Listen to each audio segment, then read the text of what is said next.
Hello, everybody. This is Boxing Bros UK. I'm host Chris. This is my co-host Andrew, the Boxing Brain. Hello. Today we're doing a RIFFIN news volume. I can't remember, Eight but or nine? which is where Right. yeah, nine something like that. But this is where we talk about rumors, breaking news, just a little bit of everything that's going on in the boxing world. There, me and Andrew riff off each other our opinions. That's why it's called riffing news. Oh, the next thing, just a shout out. If you don't know, so basically, Usyk's manager, I can't Oh, pronounce, yes. Alexander's manager, he said his next fight after Tyson Fury, obviously, if he beats Fury, is going to be against, drum roll please, wait for it. Oh, boom. We would set up a fight with Dubois if Usyk beats Fury. Absolutely. I don't think anyone else is left in the heavyweight division. Klimas said he recalled that their first fight was controversial when many argued that a blow Usyk received on the belt line wasn't a low blow, though the referee ruled as such. So basically, to sum it up there, if he beats Fury, he wants to do a job on Dubois again and beat him convincingly, clinically, and then he'll retire. So no one can say shit. And I just like to commend Usyk if he does beat Fury and he does do this. That is what you call a proper fighting man, yeah. Because Yeah. he's not he's not saying, "I robbed the bank once, I'm not going to fight him." He's saying, "All right, let me beat Fury again, and let me put to bed this bullshit about it was a low blow, you should have lost shit, because I'll show you, and I'm going to destroy this guy and give him a boxing lesson to show you he's not on my level, then retire." And if he does do that, he's got to go down Hall of Fame, all time heavyweight great, because all the fighters of his generation, he's beat them twice. So if he beats all the fighters in his generation twice and retires undefeated, there's nothing more to do, and that's a hell of a thing to do, especially being undisputed at cruiserweight, the weight class below. So if he does that, and even having the intention of wanting to do that, very, very, very good for Usyk. And I just think, yeah, wow, what a guy. What a guy. Thoughts? Well said, Chris. Well said. I can't disagree. I mean, we often don't. We do disagree now and again. But I'll tell you what, I didn't think Usyk could go up in my estimation anymore. I'm a big fan of his, as you know, and he's the best heavyweight since Lennox Lewis by far, by a country mile. Like, you think about it, right? He's fought AJ, then he's rematched him again. Said, okay, yeah, I'll do a job again. You know, he's done. He's going to do Usyk. He's going to do Fury rematch, and I think he'll do a more conclusive job again. Dubois And don't forget, in between some of the AJ and Fury, he beat Dubois. Yeah. And absolutely, and he wants to do the same thing with the controversy surrounding Daniel Dubois. Now, this is a guy where you can tell, as opposed to Fury and AJ, and I'm sorry to say this, I know they're passionate about boxing, but the big draw for them is the money, and maybe to a certain degree it is for Usyk. But this guy's about legacy. He wants to be looked back on as fighting all comers. You know, undisputed in the cruiserweight and the heavyweight division, as you say, fought everybody, and not just fought everybody, but fought all the main guys twice, potentially. I mean, I don't really know. Like, I remember we had that heavyweight boxing debate with Last Bell, but if he manages to do the beat Daniel Dubois and Usyk in his next two fights, if he does fight Dubois, I don't know how he's not in the top 10 heavyweight boxers of all time. Like, for me, it's completely obvious, but I know many people would disagree with that statement, but that's where I stand on him. So that's what I've got to say. Yeah. That's it, man. And like he's tough. Well, we don't want to go too much into how great Usyk is, but like this is a really big statement, and it's a really, really good thing, and it's a good thing for boxing. You know, it's not like oh, I don't need to fight them. It's a waste of time. He's not saying that. Yeah, it was inconclusive. Beat him. I beat him. There's none of that bullshit. So anyway, last Yeah. topic.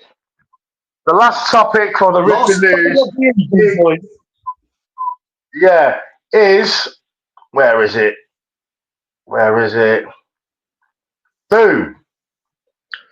Queensbury Promotions signing a long-term deal with Dazn for the 1st of April 2025.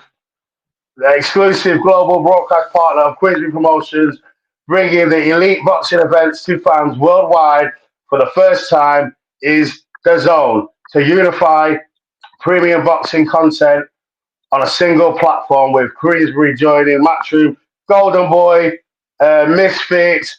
Don't forget Top Rank. Yeah, this is wow. This is really, really. I think this is great for boxing. I really, really do. I just feel, and for Frank Warren, he's the daddy now. He's the fucking daddy. Like because now when he put the TNT shows on, yeah, and like a shout out to Horkan, our friend. he, he can't get who goes on the Last Spell Boxing podcast sometimes. He can't get the TNT shows. And with this move, he's going to be able to watch all the Queensbury shows now. And not just for, like that goes for a lot of people abroad, like who live in these countries that don't have TNT Sports, that their Fire Sticks or whatever's going on there, they can't get some of the fights, and they're boxing fans that are hardcore like us, and they can't get now. This is really a game changer for Queensbury Promotions, and it's great for boxing. There's no downside whatsoever. The only downside is that boxer Ben Shalom hasn't fucked off Sky and jumping on Dazn with everyone else. That's the but he hasn't got that many great fighters yet. Maybe when he builds his stable a bit more, he'll have to. And I think if everyone has to go on Dazn, I really think that this might even make it a bit like UFC, because everyone's on Dazn, and Turkey Al Sheikh's got a deal exclusively with Dazn now as well. Everyone's gonna have to fight everyone. There's going to be no more fucking ducking. He's getting there, Christo Ben Shalom, and Anthony Yard and Eubank Jr. are pretty big statements. Yeah. So he's on the rise. Boxer. Ambuwat's is a good fighter as well. Yeah. You know? Yeah. Some good. Yeah, he's building. Rather than Matchroom or regressing in the boxing world, it seems. Yeah, definitely. But I'll tell you yeah. Go ahead. Oh, sorry, mate. I was going to say, this time last year, I was looking to get rid of my DAZN subscription. I don't care about the Mitzvah stuff, the Golden Boy promotions. You got a bit of that on there. There was a few fights on there. I think I saw a Canelo fight on a few other bits. But I tell you what, absolutely no reason not to subscribe now, is there? Definitely not. Like, it really makes your subscription worth it, because Queensbury, they've got the Magnificent Seven shows, like the small, like York Hall shows that they do sometimes, and all these, and even Eddie Hearn, when he's got his little shitty shows that he does in fucking Monaco in that casino or whatever, but he has good fights on there sometimes. Like, and obviously Top Rank, and this is making it now. Like, next year, we're going to have the Zone. Your subscription is going to be so worth it. So worth it. All these free cards. But it's even great now. Like, we're in the UK. We've got BAM. We're getting the BAM fight for free. We're getting, what's the other one? Boots Ennis. We're getting that fight for free. Yeah. And obviously, it's just really, really good for boxing. I think the only person I know who said it's bad for boxing, I can't remember his fucking reasons, but it's Simon Jordan. But like, he just does it on purpose because he's a fucking knob. He just, what everyone else says is good, he just likes to say it's shit. You say the sky's blue, he'll say it's shit. I think the only playing devil's advocate, and I'm not really along with this, but I think what people are saying is like in the retail world, you've got Amazon monopolising the retail market, and they tend to buy out independent retailers to get them into their stable. in terms of, I don't pretend to be business savvy, but obviously you've got stuff like Microsoft recently tried to monopolize the game industry by buying all the big games developers so they could get Call of Duty across to their platforms. So Sony are pushed out. Like, you get this in business, and there's like monopoly rules so that can't happen because it's not consumer friendly. And I won't bore everyone with it, but people might say, oh, well, it's monopolising the industry a little bit, all going to be on one platform, and Turkey has too much power. It's like, ultimately, I look at it from the lens of a boxing fan and fights I want to see. If more fights are on one platform and not a billion other bloody broadcasters are having to negotiate all this bollocks, and it makes it easier for us as the fans to watch the big fights, I couldn't give two flying fucks, if I'm honest. So that's my standpoint on it. That's it. It's just, I just can't see why there's any. If anyone can tell me why it's bad that all the major boxing promoters in America and in the UK, and even the ones in Australia, they're all on the zone, like all over the world. Why is it bad? I can't see any reason why it's bad. Because if you think back, we nearly didn't see Usyk Fury until the Turkey Al-Sheikh came in. Remember back to fucking Mayweather Pacquiao? I was waiting fucking nearly 5-6 years for that fucking fight, and by the time we got it, it was shit because Pacquiao had already been starched by Marquez, and the fight had lost its glory because they both weren't in their primes. Like people have got short memories in boxing. Do we want to go back to that shit? We don't. No, it's good now. We're seeing good fights all the time. PBC are a shambles. Also, I like it being on Dazn. Dazn is the kind of new kid on the block. I kind of almost see it as the face of boxing because it was an app it was quite a revolutionary idea for boxing that you're kind of making a Netflix for boxing, I think is how Eddie Hearn was sort of promoting it at the time. And when he was trying to convince his fighters to come across, this is how he was describing it.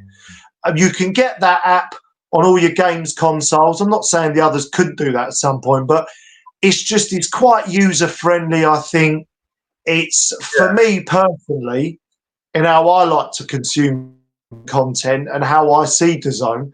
It just makes a lot of sense to me. This does it. It makes a hell of a lot of sense. I like it. I don't have any issues with this at all.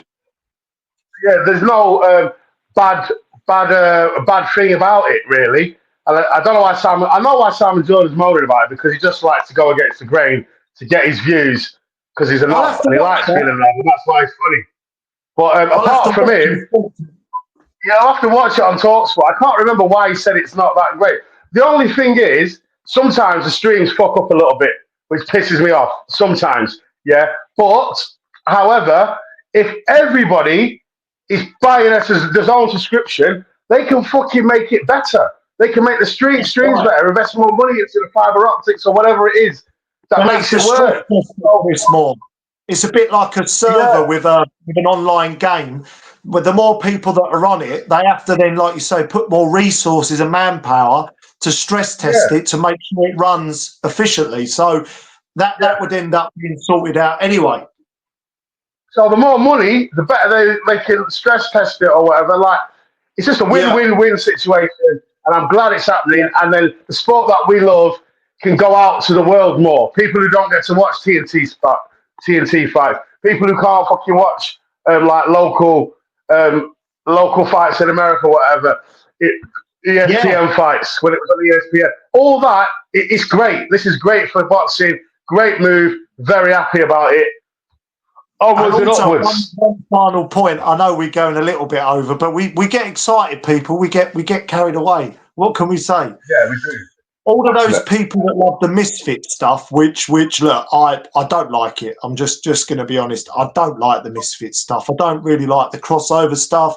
I don't like the Tyson Paul fight. I know that's on Netflix. That's a whole other discussion. I won't go into that. But what I would say is all of that younger generation, because it generally is the misfits generation that are very, very super casual fight fans, as part of that description, they're going to get exposed to all these big fights and maybe develop an interest. So there's that as well, Chris, isn't there? Exactly. You're getting boxing to the wider audience. So these like stupid fucking kids who can't put their phones down and they're wanking over fucking Jake Paul and all these YouTubers, they'll actually might see some real boxers in real fights and actually learn to love a real sport. Class fighters. Yeah. Yeah. 100%. So what? I'm starting to understand the beautiful game more. In the comments, other than the monopolising, which I understand the business monopolising because they're going to use that argument. If anyone else other than that has any other reason why they think it's a bad idea, let us know. We want to hear it because ultimately, as consumers of boxing, I guess the one problem could be, well, if the Dazn platform gets wiped out, then there's nowhere to watch it. But I don't know where I'm going with that. But yeah, apart from that. But anyway, that's it from us. We've got a bit over, but hey ho, we got chapters, so you can just go to what you need. Pick your Boxing chapter. Bros UK, yeah, Boxing Bros UK. Like and subscribe. Leave some comments, please. We love you all. Peace.